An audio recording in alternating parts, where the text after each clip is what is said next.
If Final Fantasy VII was a band, it would be the Beatles. So much praise has been heaped upon it that scores of audiences find it to be dramatically overrated. But for those who know their history, there is no denying the impact of this classic. It is beloved for a myriad of reasons, ranging from its groundbreaking visuals to its stellar soundtrack to its memorable characters. And like most Final Fantasy games, the 7th entry is littered with moments that make the story something still worth experiencing to this day. My name is Drew Kreisman. I am one half of the Final Fantasy Weekly podcast, and these are my picks for the top 10 moments of Final Fantasy VII.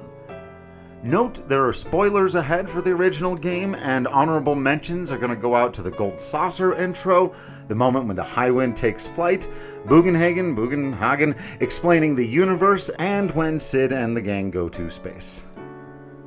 Alright, number 10, the motorcycle chase.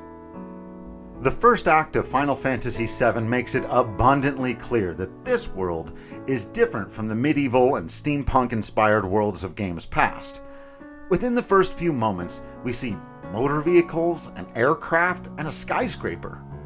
Somehow, though, for me at least, the realization that this was truly the first modern Final Fantasy was this sequence, where Barret, Tifa, and Red roll up on that classic turquoise old-school style truck, and Cloud gets to doing especially badass nonsense on the back of the motorcycle. The techno music kicks into gear, and suddenly we're playing a different genre of game.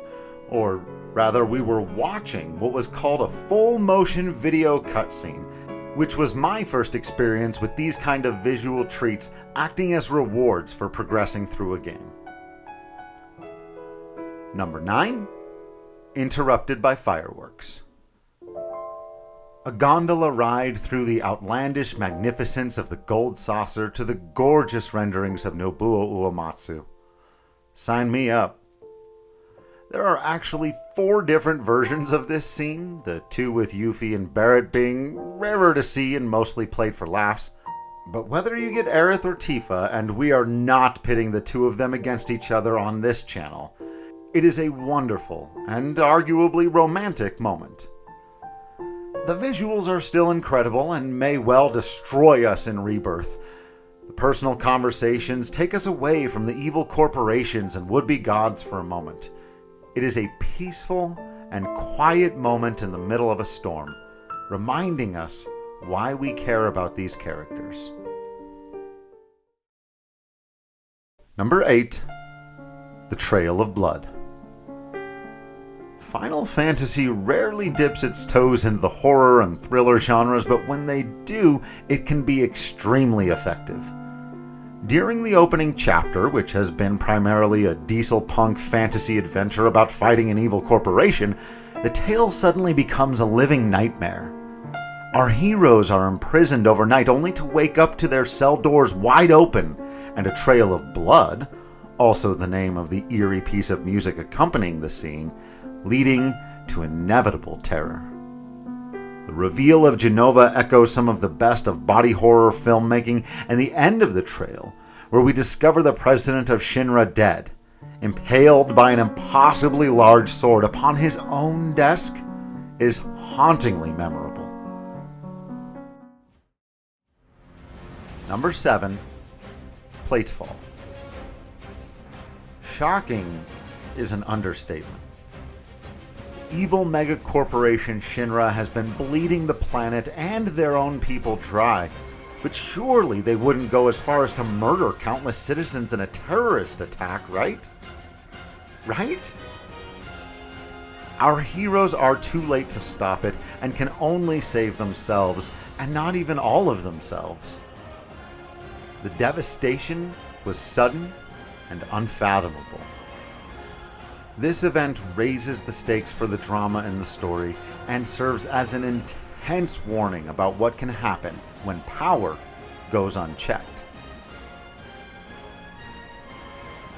Number 6, weapon attacks.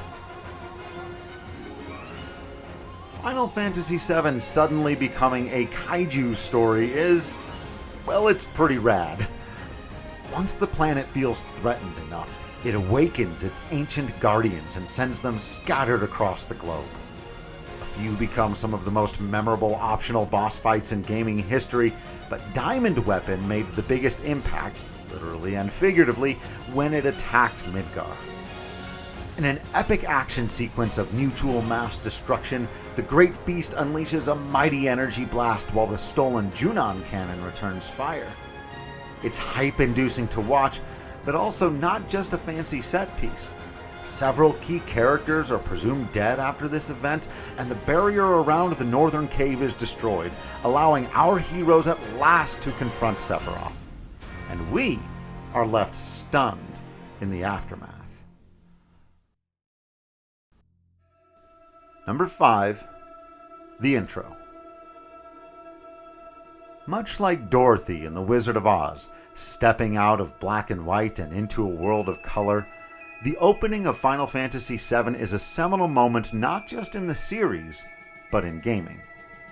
Sweeping camera movements, graphics unlike anything the world had seen before, and visionary concepts like Mako and Midgar are on full display as the crescendoing masterpiece reaches its climax and the logo splashes across the screen. But there's no time to catch your breath or marvel at the splendor, for you are thrown into a dangerous and secret mission to blow up a reactor and begin down the path of one of the best games ever made. Number 4. The ending. Wait, that's it? I distinctly recall being disappointed in, maybe even hating this ending when I was a kid. Where was the closure? What happened to everybody? Did we even actually save the planet? Before the compilation came to be, we only had speculation and interpretation to answer these questions. And that is very much the genius of the conclusion of the original Final Fantasy VII. It was bold enough to not give us closure, to leave us with questions, to force us to look to our own world and ask if we are doing enough to stop the poisoning of the environment and the oppression of the people. Number 3. The Nibelheim Incident, Version 1. The Nibelheim Incident has been told many times by many people across many media, because this first telling is so brilliantly done. After the dust has settled on the opening act of the game, the team retreats to the town of Kalm, where Cloud Strife recounts a particularly important piece of his youth. In an interactive memory, he tells us about his hometown, Nibelheim, and describes how Sephiroth lost his mind and burned it to the ground. The images of the great soldier standing amidst the flame, staring through our television screens and into our souls, is forever seared into our minds.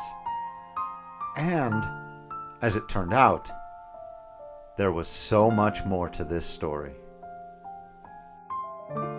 Number 2. Aeriths Death.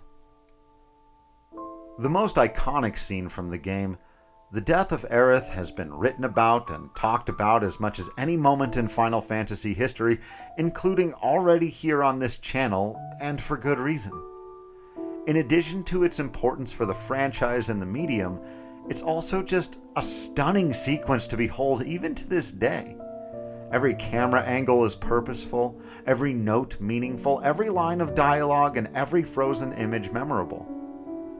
When you teach the class on how to create immersion and evoke emotion in video games, you start with this scene. And number 1, Cloud's Awakening. The most brilliant piece of storytelling in Final Fantasy VII, though, is the final turn in the 3-act play that is the Nibelheim Incident. The question, who is Cloud really, is finally answered as Tifa helps him piece together his memories and feelings from deep inside his own subconsciousness.